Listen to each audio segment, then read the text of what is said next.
Hello, truth seekers, welcome to Krouzzlife TV, your #1 YouTube channel that provides you with facts, with zero to very minimal errors.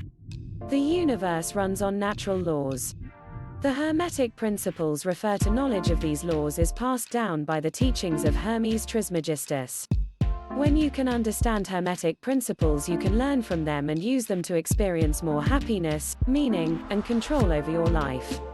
Hermetic philosophy as the doctrine of the higher universal laws came to the occult traditions of various peoples from ancient Egypt, in particular in Chaldean astronomy, ancient Greek philosophy, Persian magic, and alchemy. Truth seekers, here comes what we have been waiting for, but before stating them, we want you to comment. Go ahead right now. It helps our community and also inspires the team to create more valuable content just for you daily. Thus, the 7 Hermetic principles are: 1. The principle of mentalism. The all is mind. The universe is mental. This principle embodies the truth that all is mind. It explains that the all, which is the substantial reality underlying all the outward manifestations and appearances which we know under the terms of the material universe, the phenomena of life, matter, energy, and, in short, all that is apparent to our material senses, is spirit, which in itself is unknowable and undefinable, but which may be considered and thought of as an universal, infinite, living mind. It also explains that all the phenomenal world or universe is simply a mental creation of the all, subject to the laws of created things, and that the universe, as a whole, and in its parts or units, has its existence in the mind of the all, in which mind we live and move and have our being. This principle, by establishing the mental nature of the universe, easily explains all of the varied mental and psychic phenomena that occupy such a large portion of the public attention, and which, without such explanation, are non-understandable and defy scientific treatment. An understanding of this great Hermetic principle of mentalism enables the individual to readily grasp the laws of the mental universe and to apply the same to his well-being and advancement. The Hermetic student is enabled to apply intelligently the great mental laws, instead of using them randomly. With the master key in his possession, the student may unlock the many doors of the mental and psychic temple of knowledge, and enter the same freely and intelligently. This principle explains the true nature of energy, power, and matter, and why and how all these are subordinate to the mastery of mind. One of the old Hermetic masters wrote, long ages ago, "He who grasps the truth of the mental nature of the universe is well advanced on the path to mastery." And these words are as true today as at the time they were first written. Without this master key, mastery is impossible, and the student knocks in vain at the many doors of the temple. 2. The principle of correspondence. As above, so below. As below, so above. This principle embodies the truth that there is always a correspondence between the laws and phenomena of the various planes of being and life. The old Hermetic axiom ran in these words: as above, so below. As below, so above.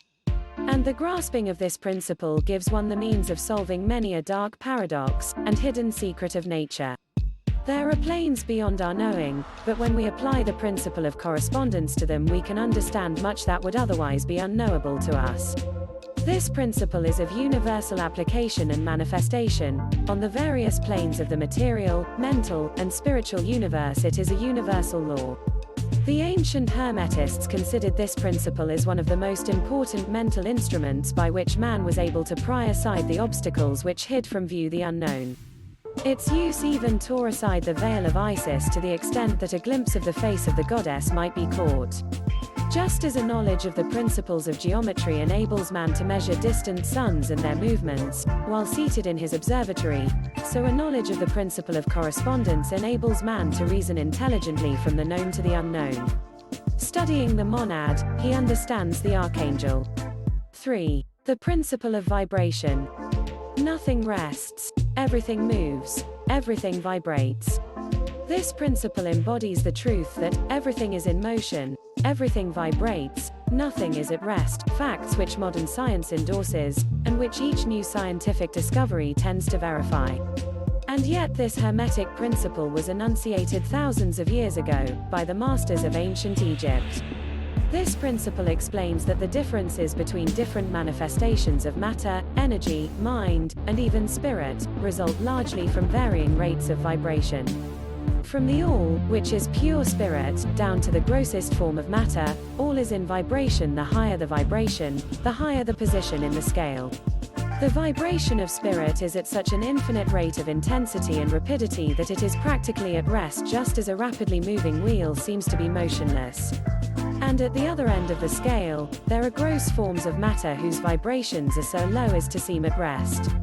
Between these poles, there are millions upon millions of varying degrees of vibration. From corpuscle and electron, atom and molecule, to worlds and universes, everything is in vibratory motion. This is also true on the planes of energy and force, which are but varying degrees of vibration, and also on the mental planes, whose states depend upon vibrations, and even onto the spiritual planes. An understanding of this principle, with the appropriate formulas, enables Hermetic students to control their own mental vibrations as well as those of others.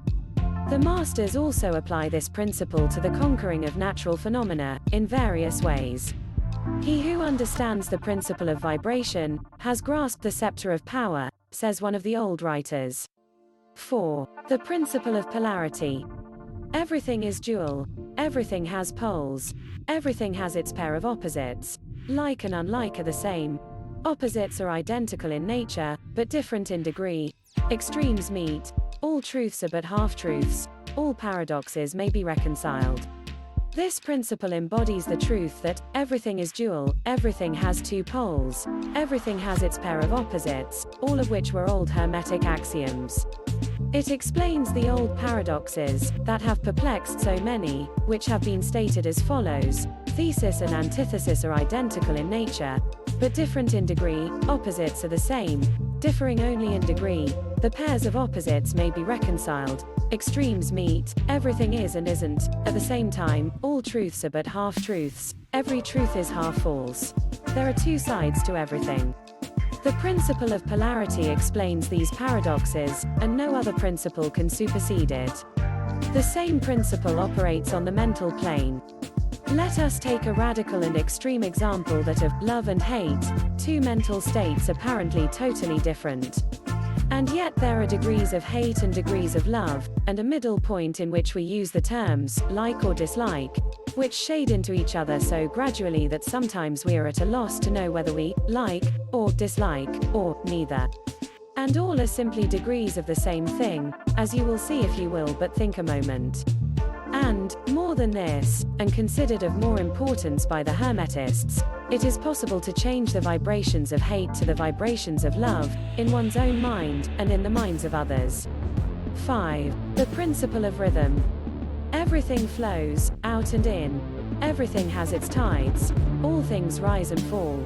The pendulum swing manifests in everything. The measure of the swing to the right is the measure of the swing to the left. Rhythm compensates. This principle embodies the truth that in everything there is manifested a measured motion, to and fro, a flow and inflow, a swing backward and forward, a pendulum-like movement, a tide-like ebb and flow, a high tide and low tide, between the two poles which exist by the principle of polarity described a moment ago. There is always an action and a reaction, an advance and a retreat, a rising and a sinking. This is in the affairs of the universe, suns, worlds, men, animals, mind, energy, and matter. This law is manifest in the creation and destruction of worlds, in the rise and fall of nations, in the life of all things, and finally in the mental states of man, and it is with this latter that the Hermetists find the understanding of the principle most important. The Hermetists have grasped this principle, finding its universal application, and have also discovered certain means to overcome its effects in themselves by the use of the appropriate formulas and methods. They apply the mental law of neutralization. They cannot annul the principle, or cause it to cease its operation, but they have learned how to escape its effects upon themselves to a certain degree depending upon the mastery of the principle. They have learned how to use it, instead of being used by it. This and similar methods consist of the art of the Hermetists. The master of Hermetics polarizes himself at the point at which he desires to rest, and then neutralizes the rhythmic swing of the pendulum which would tend to carry him to the other pole. All All individuals who have attained any degree of self-mastery do this to a certain degree, more or less unconsciously, but the master does this consciously, and by the use of his will, and attains a degree of poise and mental firmness almost impossible of belief on the part of the masses who are swung backward and forward like a pendulum. 6. The principle of cause and effect. Every cause has its effect. Every effect has its cause. Everything happens according to law. Chance is but a name for law not recognized. There are many planes of causation, but nothing escapes the law. This principle embodies the fact that there is a cause for every effect, an effect from every cause. It explains that everything happens according to law, that nothing ever merely happens, that there is no such thing as chance, that while there are various planes of cause and effect, the higher dominating the lower planes, still nothing ever entirely escapes the law. The Hermetists understand the art and methods of rising above the ordinary plane of cause and effect, to a certain degree, and by mentally rising to a higher plane they become causes instead of effects. The masses of people are carried along, obedient to the environment, the wills and desires of others stronger than themselves, heredity, suggestion, and other outward causes moving them about like pawns on the chessboard of life.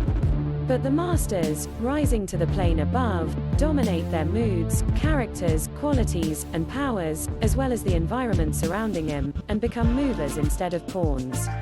They help to play the game of life, instead of being played and moved about by other wills and environment. They use the principle instead of being its tools. The masters obey the causation of the higher planes, but they help to rule on their own plane. In this statement there is condensed a wealth of Hermetic knowledge. Let him read who can. 7. The principle of gender. Gender is in everything. Everything has its masculine and feminine principles. Gender manifests on all planes. This principle embodies the truth that there is gender manifested in everything, the masculine and feminine principles ever at work. This is true not only of the physical plane but of the mental and even the spiritual planes. On the physical plane, the principle manifests as sex, on the higher planes it takes higher forms, but the principle is ever the same. No creation, physical, mental, or spiritual, is possible without this principle.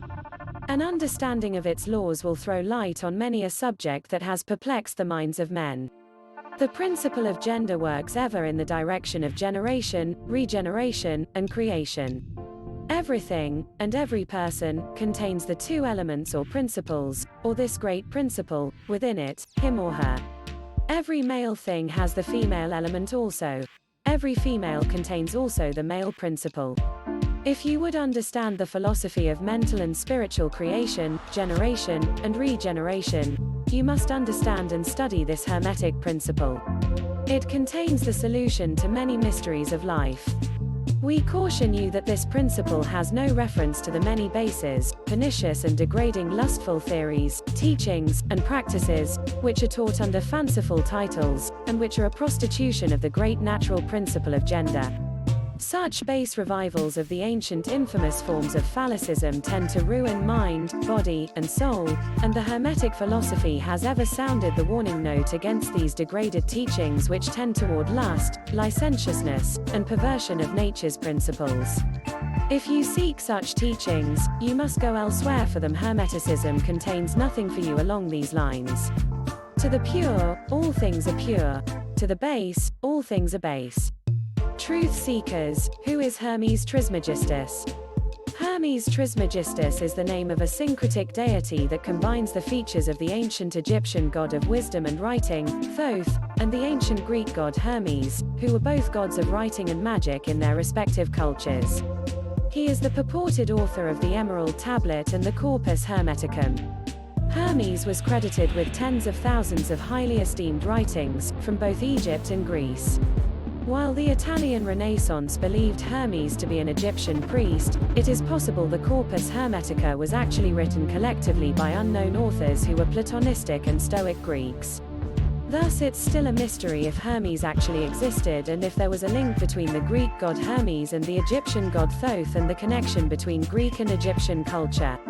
However, what we can be certain of, is that the Hermetic principles held immense value for these ancient cultures, whoever their author, or authors, may be. Truth seekers, as we mentioned above, the Kybalion is a collection of the main Hermetic principles which are transmitted from the teacher to his student. The three initiates, who wrote the Kybalion, wished to remain anonymous, which led to much speculation about the authorship of this work. It is generally assumed that the author of the Kybalion is William Walker Atkinson, who wrote this text independently without assistance. Atkinson was known for using numerous pseudonyms for his published works. He was also the owner of the publishing house, Yogi Publication Society, which published Kybalion.